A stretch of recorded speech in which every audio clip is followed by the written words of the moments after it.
علی بھائی اگلا سوال ہے، میدان عرفات میں واقع جبل النور پر موجود ایک سفید مینار کی کیا اسلامک ہسٹری ہے؟ قرآن و حدیث کی روشنی میں آگاہ فرمائیں۔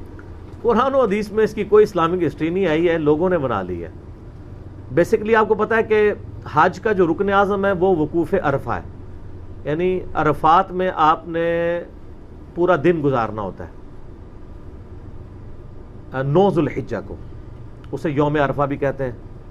اور اس میں نمازوں کے علاوہ سب سے بڑی عبادت دعا کرنا ہی ہے اللہ سے۔ نبی علیہ السلام نے کئی گھنٹوں وہاں پہ دعا کی ہے میدان عرفات کے اندر امت کے لیے، الحمدللہ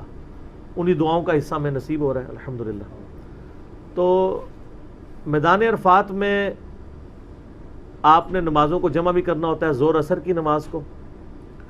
اور مغرب کی نماز وہاں نہیں پڑھی جاتی۔ جب مغرب کا وقت آتا ہے تو اندھیرا ہونے کا انتظار کیا جاتا ہے اور پھر کوچ کر دیتے ہیں، اور مزدلفہ میں آ کے آپ نے مغرب اور عشاء کی نماز جمع کرنی ہوتی ہے، یہ سنت ہے۔ جو لوگ پیدل آتے ہیں وہ 10-11 بجے تک رات کو پہنچ جاتے ہیں، اور جو گاڑیوں میں آتے ہیں وہ فجر کے قریب ہی پہنچتے ہیں، کیونکہ کیڑی کی طرح ٹریفک چل رہی ہوتی ہے، اور بعض کا دم بھی واجب ہو سکتا ہے، کیونکہ اگر وہ والی رات جو 9 اور 10 کے درمیانی رات ہے آپ نے چند لمحات مزدلفہ میں گزارنے ضروری ہیں، اگر نہیں آپ پہنچ پائیں گے تو پھر آپ کے اوپر دم والا معاملہ ہو جائے گا۔ تو پیدل تو اب بہت چوڑی روڈ سعودی حکومت نے بنا دی ہوئی ہے، اور جگہ جگہ پہ کولرز بھی لگے ہوئے ہیں پانی پینے والے،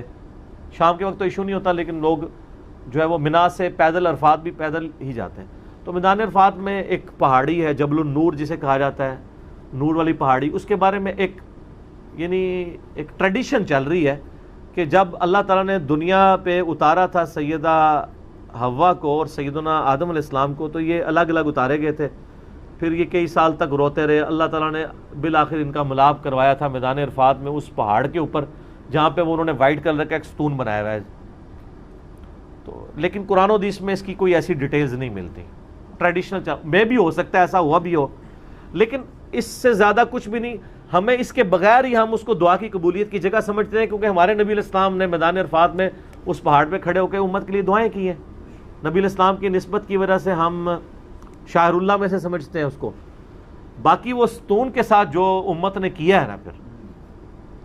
آپ ستون کو آپ کو دور سے تو سفید نظر آ رہا ہے، جب آپ پاس جاتے ہیں نا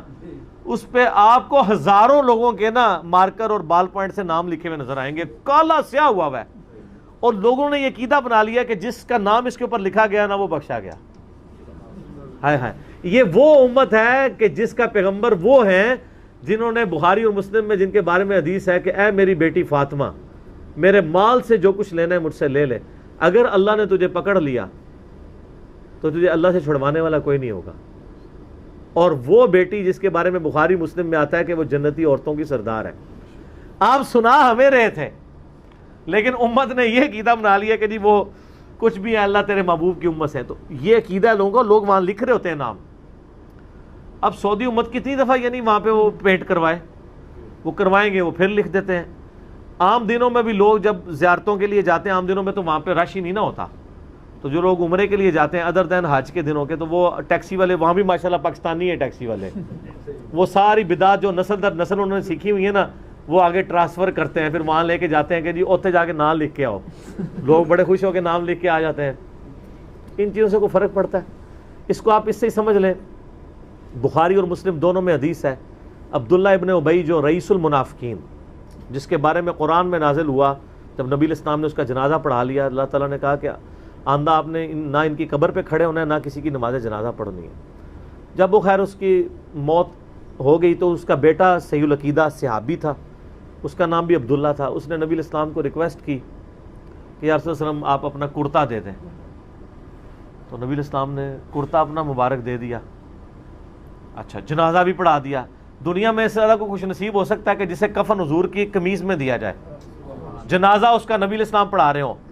اور اس سے بڑھ کے صحیح مسلم کے الفاظ ہیں جب قبر میں اتارنے لگے تو حضور نے اپنا لعاب دہن بھی اس کے منہ میں ڈالا، لیکن اینڈ رزلٹ یہ ہے کہ وہ دوزخ کے سب سے نچلی گھاٹی میں ہے۔ اور قرآن میں سورہ توبہ میں آیات ہیں، اے نبی آپ 70 دفعہ بھی ان کے لیے دعا کریں، اللہ قبول نہیں کرے گا۔ اگر نسبتوں سے کوئی فرق پڑتا، صرف نسبتوں سے، برے کرتوتوں کے ساتھ، تو اس کو پڑھ جاتا۔ ہاں عمل ٹھیک ہوں پھر نسبت فائدہ دے گی، پھر حسن و حسین ہی جنتی نوجوانوں کے سردار ہیں، پھر فاطمہ ہی جنتی عورتوں کی سردار ہے۔ نسبت کا فائدہ ہے جب آپ کے عمل بھی درست ہوں، کیونکہ اللہ تعالیٰ نے تو بنی اسرائیل کو انی فضلتکم علی العالمین کہا، پھر بنو اسماعیل کو جان والوں پہ فضیلت دی، وہ اپنی جگہ ہے، لیکن نسبت اور اعمال دونوں پیرلل میں، یہ نہیں ہے کہ صرف نسبت لے کے کوئی چل رہا ہو،